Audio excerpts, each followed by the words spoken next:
जय माता की। आने वाले नवरात्रि की आप सभी को हार्दिक शुभकामनाएं।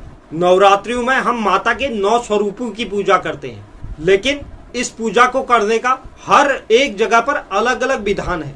अपने अपने रीति रिवाज के साथ माता के इन 9 स्वरूपों की पूजा की जाती है। माता के इस 9 दिनों की पूजा में दुर्गा सप्तशती पाठ का बहुत बड़ा महत्व माना गया है। अगर जो भी व्यक्ति माता के इन 9 दिनों की पूजा में दुर्गा सप्तशती का पाठ करता है, उस व्यक्ति के जीवन से हर प्रकार के दुख समाप्त हो जाते हैं। जीवन में चल रही अनेक परेशानियों का अंत हो जाता है और माता रानी की कृपा उस व्यक्ति पर हमेशा बनी रहती है। लेकिन इस दुर्गा सप्तशती के पाठ के लिए भी हमें सही जानकारी होनी अति आवश्यक है कि हमें इस पाठ को किस तरह से करना चाहिए। हमें पहले दिन में कौन से अध्याय करने हैं और अध्याय पढ़ने से पहले क्या करना चाहिए और अध्याय पढ़ने के बाद क्या करना चाहिए, और द्वितीय दिन के कौन से अध्याय हैं। इसी तरह से हर दिन में हमें कौन कौन से अध्याय करने चाहिए और इन अध्यायों को शुरू करने से पहले क्या करें और खत्म होने के बाद क्या करें। यह एक महत्वपूर्ण विषय है, क्योंकि किसी भी कार्य को नियम के साथ करने पर व्यक्ति को उसके फलों में वृद्धि देखने को मिलती है। तो किसी भी व्यक्ति को अगर इन 9 दिनों में दुर्गा सप्तशती का पाठ करना है तो उनके लिए यह वीडियो बहुत खास होने जा रही है। तो अगर अभी तक आपने चैनल को सब्सक्राइब नहीं किया तो आप चैनल को जरूर सब्सक्राइब कीजिए। साथ ही साथ आप बेल आइकन भी प्रेस कीजिए, जिससे चैनल पर अपलोड होने वाली हर एक वीडियो का नोटिफिकेशन आपके पास सबसे पहले पहुंचे। तो मुख्य तौर पर दुर्गा सप्तशती पाठ में हमें क्या करना चाहिए। दुर्गा सप्तशती पाठ के जो मुख्य मैं आपको भाग बताता हूँ, वह आप कभी भी दुर्गा सप्तशती का पाठ करते हैं या इन नवरात्रियों में आप दुर्गा सप्तशती का पाठ करेंगे तो इन भागों का आप जरूर पाठ करें। सबसे पहला है देवी कवच, दूसरा है अर्गला स्तोत्रम, तीसरा है कीलकम, चौथा है तंत्रोक्त सूक्तम, उसके बाद नवार्ण मंत्र का 1 या 3 माला जाप, फिर उसके बाद आप अध्यायों को पढ़ सकते हैं। तो इस तरह से आपको नवरात्रि में दुर्गा सप्तशती का पाठ करना है। तो आप दुर्गा सप्तशती के पाठ से पहले आपको ये चीजें तो पढ़नी है जो मैं आपको बता चुका हूँ। इसके अलावा आपको नवरात्रि के पहले दिन दुर्गा सप्तशती के देवी कवच, अर्गला स्तोत्रम, कीलकम, तंत्रोक्त सूक्तम और नवार्ण मंत्र के 1 या 3 माला जाप के बाद आपको पहले दिन में दुर्गा सप्तशती का पहला अध्याय करना है।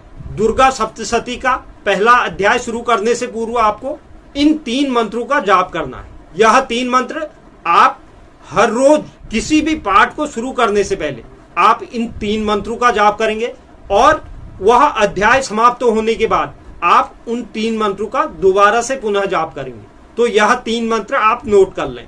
पहला मंत्र है ओम ह्रीम क्लीम श्रीं क्राम क्रीम चंडिका देव्ये शापनाशना वहम कुरु कुरु स्वाहा।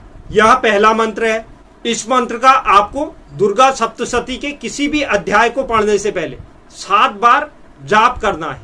इसके बाद दूसरा जो मंत्र है ओम श्रीम क्लीम ह्रीम सप्तशती चंडिके उत्कीलनम कुरु कुरु स्वाहा। इस मंत्र का भी आपको दुर्गा सप्तशती के अध्याय से पूर्व 7 बार और अध्याय के बाद 7 बार आपको जाप करना है।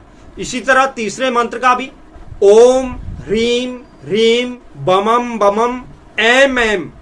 इस मंत्र का भी आपको दुर्गा सप्तशती के किसी भी अध्याय से पूर्व 7 बार जाप करना है और अध्याय के समाप्ति के बाद भी आपको 7 बार जाप करना है। तो यह तीनों मंत्र जो मैंने आपको बताए, इन तीनों मंत्र का हर रोज आपको जब भी दुर्गा सप्तशती का अध्याय शुरुआत होती है उससे पूर्व आपको इन तीनों मंत्रों का 7 बार पहले जाप करना है और 7 बार समाप्त होने के बाद जाप करना है। और बाकी देवी कवच, अर्गला, कीलकम, तंत्रोक्त सूक्त और नवार्ण मंत्र का यह तो आपको जाप करना ही है पूर्व में। उसके बाद आपको इन 3 मंत्रों का भी प्रारंभ और अंत में जाप करना है। इसके बाद द्वितीय दिन में आपको दुर्गा सप्तशती का दूसरा और तीसरा अध्याय पढ़ना है। विधि वही रहेगी जो मैंने आपको पूर्व दिन में बताया है, वही विधि सब अध्यायों में लागू होगी। हर दिन आपको उसी तरह से करना है, बस अध्याय को आप इसी अनुसार पढ़ें जिस अनुसार मैं बता रहा हूँ। पहले दिन में पहला अध्याय, दूसरे दिन में दूसरा और तीसरा अध्याय,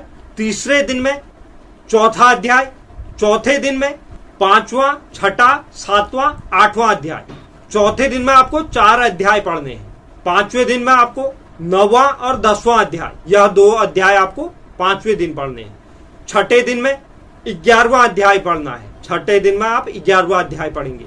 और सातवें दिन में 12वां और 13वां अध्याय। आप इसे चाहे सुबह ही कर लें या सातवें दिन के रात्रि तक आप इसे पढ़ें, तो सातवें दिन तक आपके दुर्गा सप्तशती के 13 अध्याय पूरे हो जाते हैं। इसके बाद चाहे तो आप अष्टमी को पूजन करें या नवमी को करें। अगर आप नवमी को पूजन करते हैं तो आपको अष्टमी के दिन माता रानी के बीज मंत्रों का जाप करना चाहिए। वैसे शास्त्रानुसार तो नवमी के दिन ही पूजा होनी चाहिए।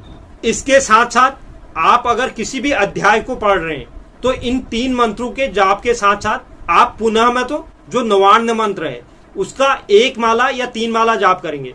इसी तरह से आपको अंत में भी जब समाप्त हो जाता है कोई भी अध्याय, उसके बाद भी उन 3 मंत्रों के साथ आपको नवान्न मंत्र का भी 1 या 3 माला जाप उसे भी कर लें।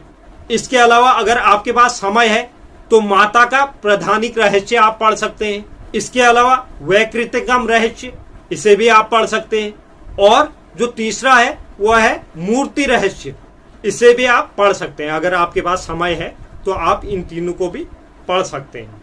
अगर आपके पास समय नहीं है तो आप माता रानी से क्षमा याचना करने के बाद आप माता रानी की आरती कर सकते हैं। तो यह एकदम सही तरीका है दुर्गा सप्तशती पढ़ने का। और उससे पहले जो दुर्गा सप्तशती के अध्याय से पहले हमें जिन मंत्रों का जाप करना है वह मैंने आपको एक एक कर बता दिया। आप अगर नोट नहीं कर पाए वीडियो को दोबारा से देखकर आप उन्हें नोट कर सकते हैं। तो यह एक बहुत महत्वपूर्ण जानकारी थी जो नवरात्रि में दुर्गा पाठ से संबंधित थी। दुर्गा जो सप्तशती है उसके पाठ से संबंधित थी। उम्मीद करता हूं आपको यह जानकारी पसंद आई होगी। जो भी दर्शक चैनल पर नए हैं चैनल को जरूर सब्सक्राइब कीजिए, साथ ही साथ बेल आइकन भी प्रेस कीजिए और आप वीडियो को लाइक कीजिए और शेयर कीजिए और कमेंट बॉक्स में आप जरूर लिखें जय माता रानी।